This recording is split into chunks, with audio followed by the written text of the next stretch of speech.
On August 21, 2013, chemical weapons were used in the Syrian conflict yet again. Western powers, the US and France in particular, didn't hesitate for a moment to take advantage of the tragedy, decrying it as a crime against humanity and using it as a springboard to announce their preparations for military strikes against the Syrian government. Make no mistake, this was a crime against humanity. But the gas was not used by the Syrian government. It was used by the NATO-backed rebels.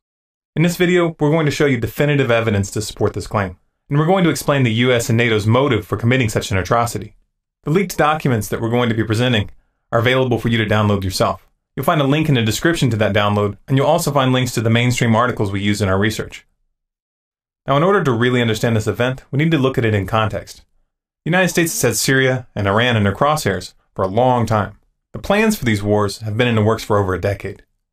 About 10 days after 9/11, I went through the Pentagon and I saw Secretary Rumsfeld and Deputy Secretary Wolfowitz. I went downstairs just to say hello to some of the people on the Joint Staff who used to work for me, and one of the generals called me and he said, "Sir, you got to come in. You got to come in and talk to me a second." I said, "Well, you're too busy." He said, "No." He says, "We've made the decision. We're going to war with Iraq."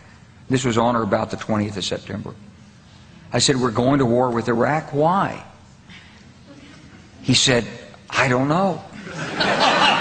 He said, "I guess they don't know what else to do."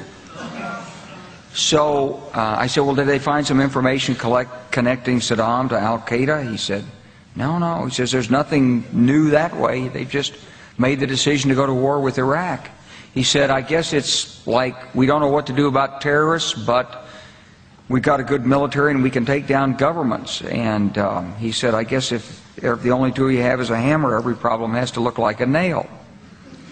So I came back to see him a few weeks later, and by that time we were bombing in Afghanistan. I said, "Are we still going to war with Iraq?" And he said, "Oh, it's worse than that."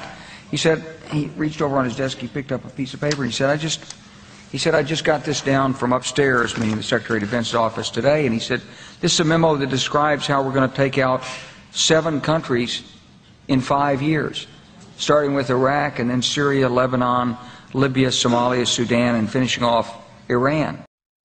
The US government doesn't like to present its wars as empire building. They prefer to paint themselves as defenders of democracy and human rights. To accomplish this little public relations sleight of hand, they've proven time and time again that they're willing to flat out make stuff up. And they're willing to kill thousands of people to advance their political objectives. We saw a blatant example of this in the Iraq War, where they tried accusing Saddam of still harboring the chemical weapons that the US had provided him in his war against Iran. Even back in the 80s, the US was trying to take out the Iranians. They didn't like the fact that their puppet, the Shah, had been ousted in 1979. And as Wesley Clark pointed out, the end game is still Iran. For a long time, they tried going after Iran directly by accusing them of building nuclear weapons. But this line of worn-out propaganda fell apart when elements within the CIA and Assad came forward stating that there was no evidence that Iran even intended to build such a weapon. You can only cry wolf so many times before people start rolling their eyes. So these chicken hawk neocons switched their strategy and decided to go after Syria to get to Iran. They know that Syria and Iran have a mutual defense agreement, and if NATO forces enter Syria, Iran will be drawn into the fight. Rather than attacking Syria directly, the US and NATO have been running a proxy war by arming and funding the Syrian rebels, also known as the FSA, funneling these resources through their allies in the region. To obscure the source of this support, Qatar has been used to purchase the weapons from countries like Sudan, then route them to Syria via Turkey. Qatar is a close military ally of the US. They provided tank support in the Gulf War of '91, and Qatar served as a US Central Command headquarters during the US invasion of Iraq in 2003. Fast forward to January of 2013 when it was revealed that emails and a large quantity of sensitive documents from Brenham Defense, a UK-based military contractor, were leaked by a hacker. These documents exposed a proposal coming from Qatar to launch false flag chemical weapons attacks in Syria and blame it on the Syrian government. According to the documents, the plan had the full support of Washington, and enormous sums of money had been offered for the project. The person sending these emails was David Goulding, the managing director of Brenham. The addressee was Philip Doughty, dynamic director and founder of Brenham Defense. By accessing the servers, the hacker was able to obtain the scans of Doughty's passport, resume, as well as the passports of the Ukrainian operatives that the email suggested should be used to carry out the attack. The leak also included hundreds of other documents containing detailed financial and operational information for Brenham Defense, including scores of signed contracts, weekly assessments, and incident reports for projects in multiple countries. Among these were details regarding a contract with Saudi Arabia to help prepare their forces for war with Iran. The leaks also depicted a tight business relationship with the infamous war profiteer, Halliburton. The documents acquired by this hacker were not easy to come by. Most of the places where they were uploaded were taken down very quickly without explanation. However, we did manage to get the files, and we've spent quite a bit of time analyzing them. After investing this time, it's very clear to us that they're real. But don't take my word for it. Just take a look in the description for the download link and go verify for yourself. This leak was never mentioned by the mainstream media at all in the United States or Europe. And there was no investigation whatsoever, even though what was being discussed here was clearly plans to commit a war crime. 3 months passed, and on March 19th, sarin gas was used in Syria near Aleppo. Israel and the US promptly blamed the Syrian government for the attacks, even though many of those who were killed were Syrian government soldiers. Obama began talking about the event as a red line that had been crossed, and the warmongers began their saber-rattling in earnest. However, the UN insisted on investigating the issue themselves, and on May 6, 2013, UN investigator Carla Del Ponte went public stating that evidence from their investigation indicated that it was the Syrian rebels who had used the sarin gas, and that there was no indication that the Syrian government had launched any chemical attacks whatsoever. Russia's UN ambassador, Vitaly Churkin, agreed with Del Ponte after Russian experts visited the location where the projectile struck and took their own samples of the material from the site. Those samples were then analyzed at a Russian laboratory certified by the Organization for the Prohibition of Chemical Weapons.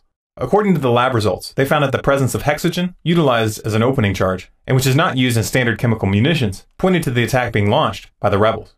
Rather than cover this development, the mainstream media did what they always do when they don't want the public to look at something. They simply changed the subject. Now, of course, the fact that the US-backed rebels had attempted to frame the Syrian government in order to build support for a NATO invasion would be bad enough. They were trying to start a war of aggression. But let's remember that sarin gas was in fact used. This means that the US and its allies were willing to commit a blatant war crime, killing scores of civilians in order to justify toppling Assad. Nor did the US withdraw their support after this event. In fact, they increased it. In July, the US began openly discussing, quote, kinetic strikes against Syria, as if their lies hadn't been exposed. This, of course, brings us to the attack on August 21st, 2013, where they attempted once again to frame the Syrian government for the use of sarin gas, and once again, they got caught. The first wave of media coverage tried to pin the attack on the Syrian government, and the US and France instantly came out condemning Assad. By August 24th, the Pentagon had already announced plans for missile strikes. But even as they did, their story was already falling apart. The Syrian army came forward that same day with footage to back up their report that they had uncovered a massive chemical weapons cache in rebel tunnels in the Damascus suburb of Jobar. This is the exact neighborhood where the chemical attack took place.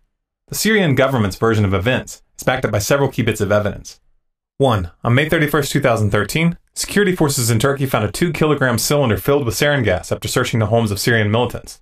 2. On July 7th, the Syrian army went public about a chemical lab that they had found belonging to the rebels in the city of Banias. And 3. We already have these documents clearly showing that the US was backing a plan to frame the Syrian government with chemical weapons. All of this clearly shows that the rebels had the means and the intent. However, the most obvious variable in this equation is motive. The only parties that benefit from launching this attack are the Syrian rebels, the US, and its NATO allies. The Syrian government knows full well that the US and NATO have been looking for any excuse to invade. The last thing that they want to do is hand them that excuse. The rebels, on the other hand, have already been caught committing brutal atrocities, and they've already been caught creating fake video of civilian casualties. The clip you're watching right now is one of the most famous examples. This chemical attack, launched on August 21st, fits with their previous pattern.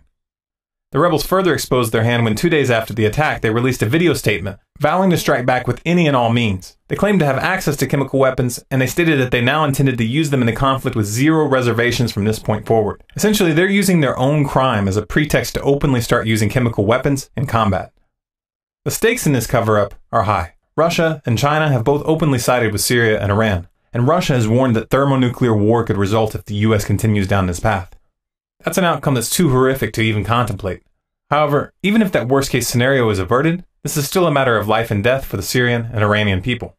If the US invades, a lot of civilians are going to die. Their situation is not going to be improved by the US attacking, any more than it was in Iraq or any of the other countries that we've toppled. We have to do everything in our power to stop this. Please help us get this information out to everyone, especially those in the military. Share this to Facebook, to Twitter, post it on your website. Download those documents, put them on disk with this video, and hand them out on the streets. If you're in the military and you find this video, please send it to your commanding officer and to everyone that you trust in your unit. If you're afraid of being punished, then find a way to send it anonymously. Hundreds of people were killed in these attacks, many of them children, and the US government was behind it. If you're a parent, imagine what it would feel like if it were your son or your daughter who had been slaughtered to forward the political objectives of these psychopaths. Think about it long and hard, because these things have a way of coming home to roost. For more videos like this, subscribe to Stormcloud's Gathering on YouTube. For updates, bonus content, and to influence future videos, follow us on Facebook at facebook.com/StormcloudsGathering. Our Twitter handle is Collapse Updates, and our website is stormcloudsgathering.com.